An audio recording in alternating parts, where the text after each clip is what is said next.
Everyone, good morning. এখন 8টা বাজে। সকাল সকাল উঠে পড়েছি।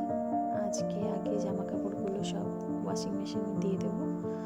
বরের জন্য একটু চাউমিন বানিয়ে নিয়েছি। আজ ভাত টাত করিনি, কারণ আজ মঙ্গলবার।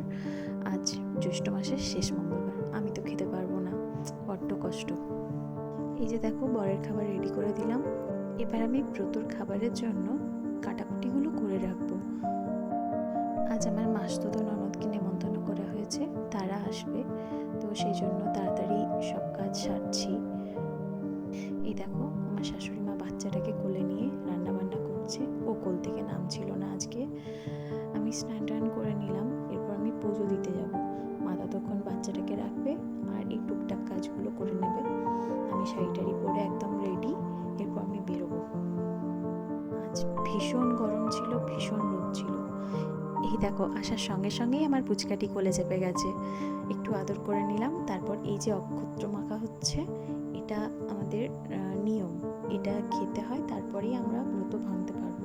এসব করতে করতেই দিদিরা চলে এসেছিল। তারপর দুপুরবেলায় আমরা চিড়ে মুড়ি সব কিছু নিয়ে বসেছিলাম। এই যে আমি আম কাটছি, দিদি ওখানে বসে গল্প করছে, সবাই নিজে নিজে কাজ করছে। আমার শাশুড়ি মা চিড়ে টিড়েগুলো বেড়ে দিচ্ছে। দুপুরে খাওয়া দাওয়া হয়ে গেলে রেস্ট নিয়ে আমি ছাদে একটু বসেছিলাম। কিছুক্ষণ পর নিচে নেমে সবার জন্য চাটা করে নিলাম।